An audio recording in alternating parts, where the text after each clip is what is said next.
بسم اللہ الرحمن الرحیم۔ پارہ نمبر 26 حامیم۔ مختصر خلاصہ 26ویں پارے میں سورہ احقاف، سورہ محمد، سورہ فتح، سورہ حجرات، سورہ قاف اور سورہ زاریات شامل ہیں۔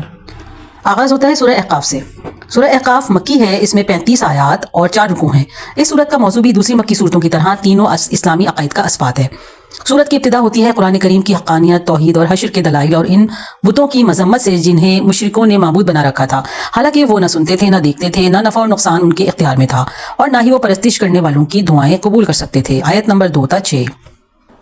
سورہ احقاف ہمارے سامنے 2 متضاد نمونے پیش کرتی ہے۔ پہلا نمونہ ایک نیک بیٹے کا ہے جس کا دل نور ایمان سے بھرا ہوا تھا اور اس کے قدم جادہ شریعت پر مضبوطی سے جمے ہوئے تھے۔ جب اس کے والدین اسے پال پوس کر جوان کر دیتے ہیں، وہ جسمانی اور عقلی اعتبار سے حد کمال کو پہنچ جاتا ہے، تو وہ اللہ سے 3 دعائیں کرتا ہے۔ پہلی یہ کہ اللہ تو مجھے نعمتوں کا شکر ادا کرنے کی توفیق عطا فرما۔ دوسری یہ کہ ایسے اعمال کا کرنا میرے لیے آسان کر دے جن سے تو راضی ہو جائے۔ تیسری یہ کہ میری اولاد کو نیک بنا دے۔ ایسی اولاد کے لیے اللہ کی طرف سے جنت کا وعدہ ہے۔ آیت نمبر 15 تا 16۔ دوسرا نمونہ شقی اور نافرمان بیٹے کا ہے جس کے والدین اسے ایمان قبول کرنے کی دعوت دیتے ہیں، تو وہ جواب میں بڑے تکبر سے کہتا ہے، اف اف، تم مجھے یہ بتاتے ہو کہ مجھے زمین سے زندہ کر کے نکالا جائے گا، حالانکہ بہت سے لوگ مجھ سے پہلے گزر چکے ہیں، ان میں سے تو کسی کو میرے سامنے زندہ نہیں کیا گیا۔ آیت نمبر 17۔ پہلا نمونہ ایمان اور ہدایت والوں کا ہے، دوسرا نمونہ اہل کفر و طغیان کا ہے۔ دونوں کو اپنے اپنے اعمال کا بدلہ مل کر رہے گا۔ اس کے بعد سورہ احقاف قوم کا قصہ بیان کرتی ہے جنہوں نے حضرت ہود علیہ السلام کو جھٹلایا، جس کے نتیجے میں انہیں تباہ و برباد کر دیا گیا۔ قوم عاد کے لوگ بڑے قد اور بڑے جسیم تھے۔ ہوا نے انہیں اپنے دوش پر اٹھایا اور فضا میں لے گئی، پھر انہیں زمین پر پٹک دیا۔ وہ زمین پر مردار پڑے یوں محسوس ہوتے تھے گویا کھجور کے کھوکھلے تنے پڑے ہوئے ہوں۔ قوم عاد کا واقعہ سنا کر اہل مکہ کو ڈرایا گیا ہے۔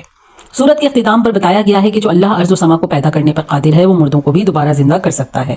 آیت نمبر 33 اور آخری آیت میں حضور اکرم صلی اللہ علیہ وسلم کو حکم دیا ہے کہ آپ اول العزم انبیاء کی طرح صبر کریں، صبر کا انجام ہمیشہ اچھا ہی ہوتا ہے۔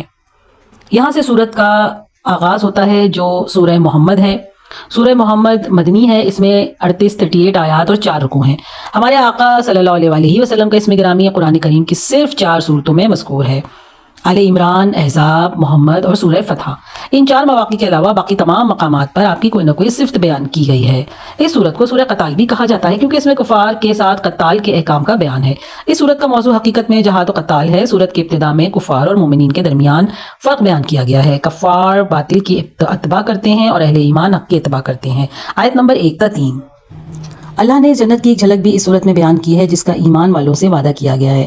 آیت نمبر 12 تا 15۔ ایمان والوں کے مقابلے میں منافقوں کا حال بھی بتایا گیا ہے۔ آیات قتال سن کر ایمان والوں کی قوت ایمانی میں اضافہ ہو جاتا ہے، جبکہ منافقوں پر موت کسی بے ہوشی طاری ہو جاتی ہے۔ آیت نمبر 20 تا 21۔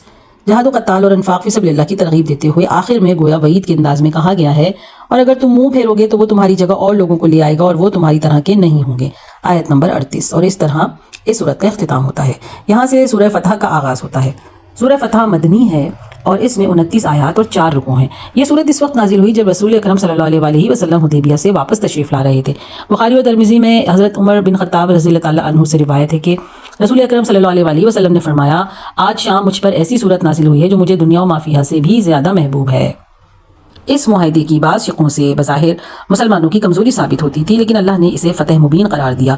اس صلح کا فتح مبین ہونا اس وقت بعض مسلمانوں کی سمجھ میں نہیں آ رہا تھا، لیکن بعد کے حالات نے ثابت کر دیا کہ واقعی فتح مبین تھی اور ابتدا اسلام سے اب تک مسلمانوں کو اس سے بڑی فتح حاصل ہوئی، جس کا اندازہ اس بات سے لگایا جا سکتا ہے کہ حدیبیہ میں مسلمانوں کی تعداد کم و بیش 1400 تھی، جبکہ صرف 2 سال بعد جب 8 ہجری میں مکہ فتح ہوا تو حضور اکرم صلی اللہ علیہ وسلم کے زیر قیادت لشکر مجاہدین کی تعداد 10,000 تھی۔ یہ انقلاب معاہدہ امن کی وجہ سے برپا ہوا۔ جب مصالحت کے بعد مشرکین نے مسلمانوں کے ساتھ میل جول اور معاملات شروع کیے تو مسلمانوں کی کردار کی پختگی، زبان کی سچائی، دامن کی عفت و عصمت اور معاملات کی صفات نے مشرکوں کو یہ سوچنے پر مجبور کر دیا کہ آخر وہ کون سی مخفی قوت ہے جس نے کل کے شرابیوں اور رہزنوں کو زاہد و پارسا بنا دیا ہے۔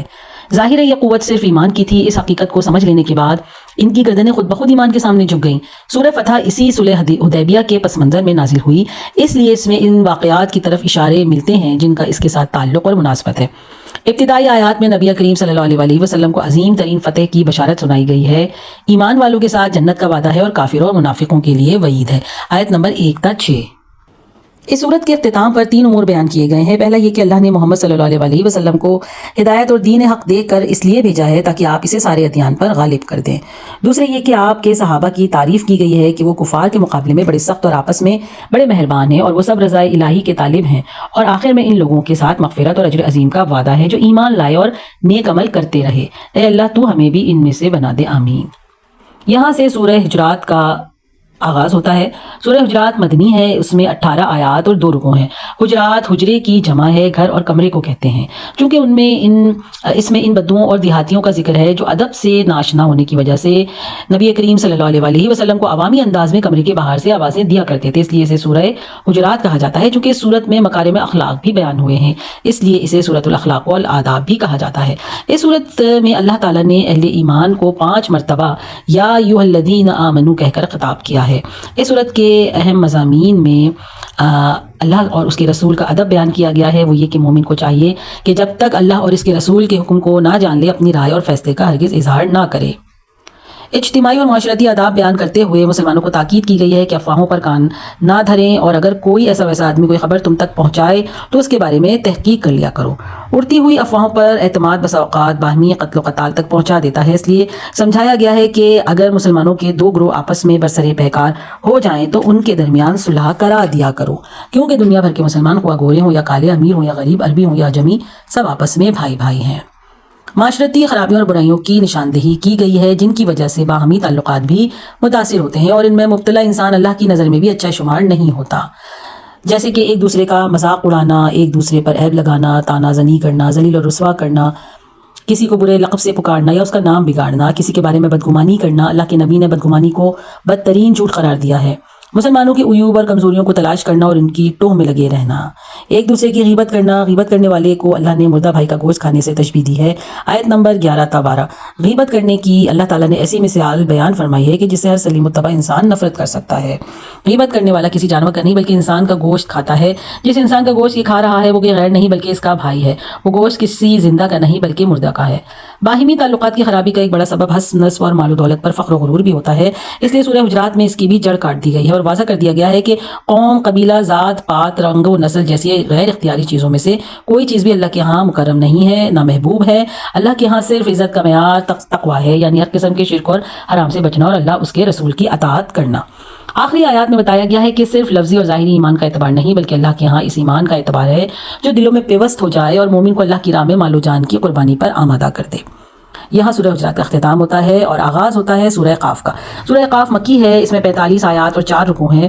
یہ سورت اسلام کے بنیادی عقائد پر مشتمل ہے۔ اسے عام طور پر نبی کریم صلی اللہ علیہ وسلم جمعہ اور عیدین جیسے بڑے اجتماعات میں پڑھا کرتے تھے۔ اس سورت کے ابتدا میں قرآن مجید کی قسم کھائی گئی ہے۔ یہ سورت بتاتی ہے کہ مشرکین کی دوسری زندگی اور انہی میں سے ایک انسان کے نبی بننے پر بڑا تعجب ہوتا تھا، حالانکہ محسوسات کی اس دنیا میں ایسے عجائبات اور مخلوقات کی کوئی کمی نہیں جن میں غور و فکر کر کے انسان اللہ کی بے پناہ قدرت کا ادراک کر سکتا ہے۔ آیت نمبر 6 تا 11۔ ان سے پہلے قوم نوح، قوم سمود، قوم عاد، قوم لوط، فرعون اور قوم شعیب بھی ان کی طرح تکذیب کا راستہ اختیار کر کے ہلاکت سے دوچار ہو چکے ہیں۔ آیت نمبر 12 تا 14۔ یہ صورت انسان کو اس کی مسئولیت کا احساس دلاتی ہے کہ انسان کے دل میں جو وساوس اور خیالات گزرتے ہیں ان تک کا علم اللہ کو ہے، اور اس کے ساتھ 2 فرشتے مقرر ہیں جو اس کے اعمال و اقوال کی نگرانی کرتے ہیں۔ جب موت آئے گی تو وہ انسان کے اعمال نامے کو لپیٹ دیں گے اور پھر اسے میدان حشر میں اپنے اعمال کا حساب اور جواب دینا ہوگا۔ آیت نمبر 16 تا 37۔ سورت کے اختتام پر رسول اکرم صلی اللہ علیہ وسلم کو مشرکین کی بیہودہ گوئی پر صبر کرنے کی تلقین اور صبح و شام اللہ کی تسبیح اور عبادت کی تلقین کی گئی ہے۔ آیت نمبر 39 تا 40، 39 to 40۔ آخری آیت میں فرمایا گیا یہ لوگ جو کچھ کہتے ہیں ہمیں معلوم ہے اور تم ان پر زبردستی کرنے والے نہیں ہو، جو ہمارے عذاب کی وعید سے ڈرتے ہیں اسے قرآن سے نصیحت کرتے رہو۔ آیت نمبر 45۔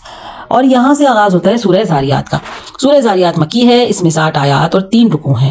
اس سورت کے آغاز میں 4 قسم کی ہواؤں کا ذکر ہے اور ہواؤں کی قسم کھا کر اللہ فرماتے ہیں کہ جس چیز کا تم سے وعدہ کیا جاتا ہے وہ سچ ہے اور انصاف کا دن ضرور واقع ہوگا۔ آیت نمبر 1 تا 6۔ پھر یہ سورت متقین کا اچھا انجام اور ان کی اعلیٰ صفات بھی بتاتی ہے۔ متقین کی صفات بیان کرنے کے بعد اللہ تعالیٰ کی عظمت و قدرت کے 3 دلائل ذکر کیے گئے ہیں۔ پہلی نشانی زمین ہے، ارشاد ہوتا ہے اور زمین میں یقین کرنے والوں کے لیے بہت سی نشانیاں ہیں۔ آیت نمبر 20۔ زمین گول ہونے کے باوجود ایسی بچھا دی گئی ہے جیسے کوئی بچھونا بچھایا جاتا ہے. اس میں آنے جانے والوں کے لیے راستے ہیں, میدان ہیں, پہاڑ, سمندر, دریا, چشمے, لوہے, تانبے, سونا, چاندی, کوئلہ اور پیٹرول جیسی خاموش معدنیات بھی ہیں. اس میں رب تعالیٰ نے وہ سب کچھ رکھ دیا ہے جس کی انسانوں کو زندگی گزارنے کے لیے ضرورت پیش آ سکتی ہے. دوسری نشانی خود انسان ہے جو کہ حقیقت میں عجائب میں سے ایک بڑا عجوبہ ہے. کروڑوں اور اربوں انسانوں میں سے ہر ایک کی صورت, رنگ, چلنے کا انداز, لہجہ, آواز, طبیعت اور عقلی سطح مختلف ہے. اسے سننے, دیکھنے, بولنے, سوچنے, محسوس کرنے, سانس لینے, ہضم کرنے, خون کی گردش, رگوں کے پھیلاؤ اور اعصاب کا ایسا باریک اور محکم نظام دیا گیا ہے جس کے مقابلے میں جدید سے جدید ترین آٹومیٹک آلات کچھ بھی حیثیت نہیں رکھتے. اسی لیے فرمایا گیا ہے اور خود تمہارے نفوس میں بھی نشانیاں ہیں, کیا تم دیکھتے نہیں؟ آیت نمبر 21. پارہ نمبر 26 کی آخری آیات میں ان فرشتوں کا ذکر ہے جو حضرت ابراہیم علیہ السلام کے پاس مہمانوں کی شکل میں آئے تھے اور آپ نے انہیں انسان سمجھتے ہوئے اپنی کریمانہ عادت کے مطابق بچڑا ذبح کر کے فوراً کھانا تیار کر لیا تھا. آیت نمبر 24 تا 27. اور یہاں پر پارہ نمبر 26 کا اختتام ہوتا ہے. صدق اللہ العظیم. Narrated by Sabeen Abbas. اس ویڈیو کو زیادہ سے زیادہ شیئر کیجیے تاکہ اللہ کا پیغام قرآن زیادہ سے زیادہ لوگوں تک پہنچ سکے. ویڈیو کو لائک کیجیے, کامنٹ کیجیے, شیئر کیجیے اور اس چینل کو سبسکرائب کیجیے. جزاکم اللہ خیرا کثیرا. Thank you.